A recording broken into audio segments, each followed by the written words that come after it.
Welcome to Spitfire Mods. This video is a short video, maybe not too short, but it's going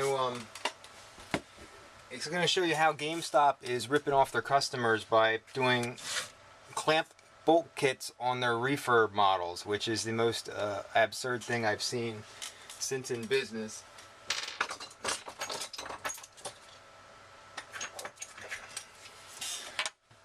What you can see here, this is a fresh GameStop unit, and it's probably like the 10th one we've gotten in broken. And somewhere in here was the original GameStop. This is the original GameStop sticker, which we just opened. It's the GameStop warranty sticker, which they put on the inner side of the unit.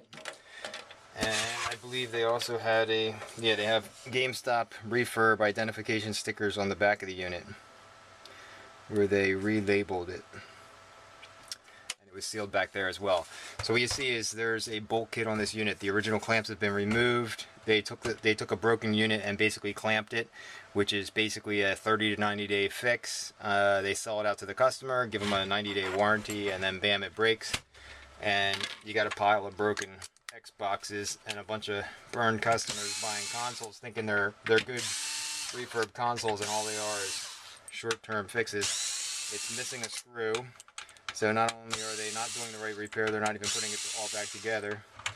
Now remember, this is a sealed unit, and probably about the 10th one we have seen, but this was a perfect example since it was sealed with a number of GameStop seals. So it's not an accident or somebody else's work. And being that we've seen a number of them like this, we can be pretty safe to say that this is a GameStop unit.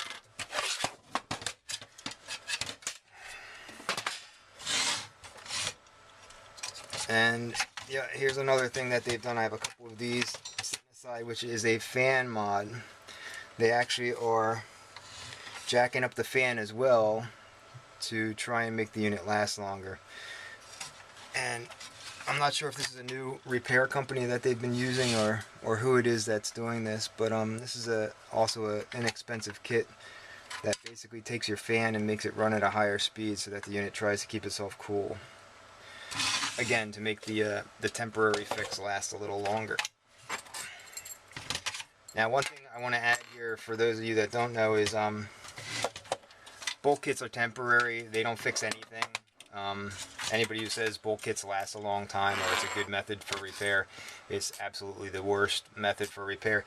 Typically, your bolt kit will crush the chip to the point where the copper pads on the motherboard, which is made out of fiberglass resins, and it's called the PCB, that will end up cracked. So you'll have pads cracking, and when you try to remove this to reball it or to fix it correctly, what you'll have is parts, since they're squished, the parts will just fall apart because you have copper and metal being squished into fiberglass resin, which is obviously gonna screw that all up and crack it and smash it. And when you try to take it apart, it's just gonna be a mess. And especially with the age of the units, you got units that have been out there for years, which are now being modified in a way that isn't even reversible.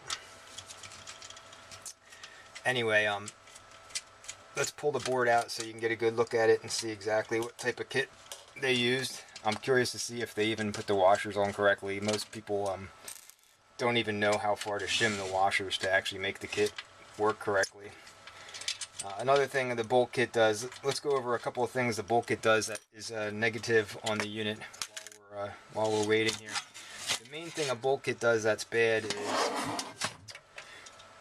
yeah, they didn't even put any washers on here, so I don't even know if this is an actual...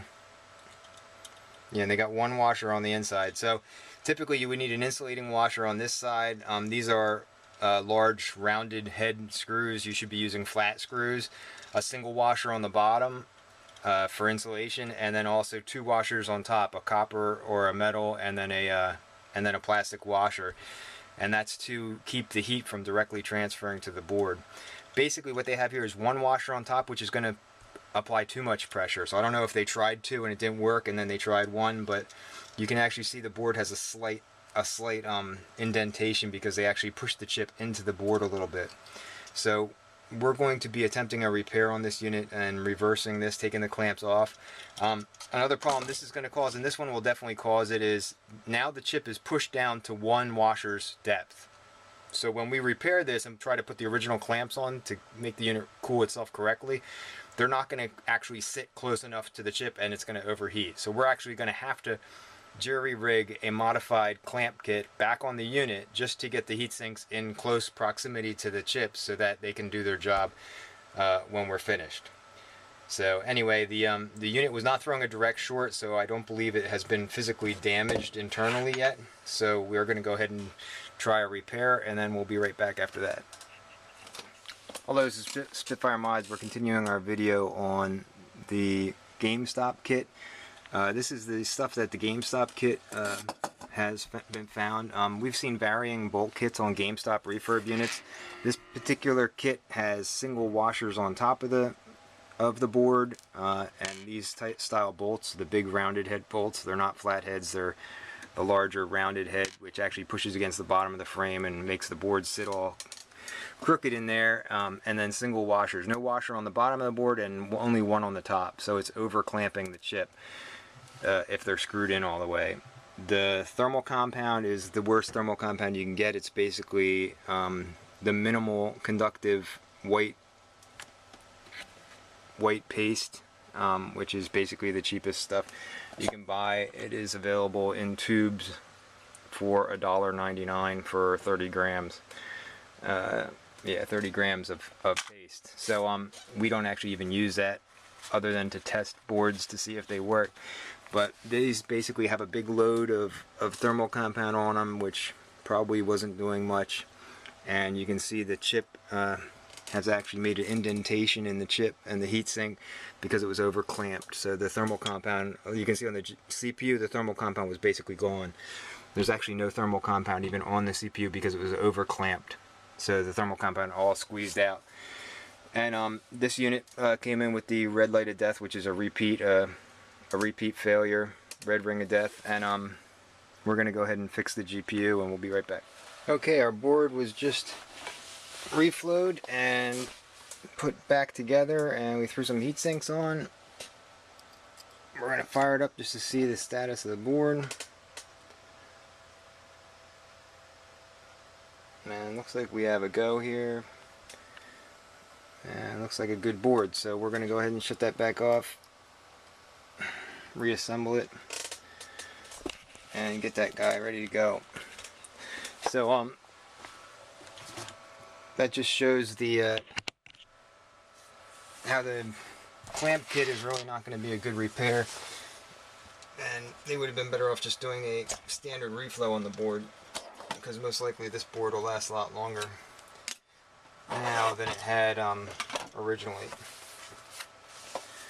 So thank you for watching Spitfire Mods, and this was just a short video on GameStop and the clamp kits that they're using on their repairs.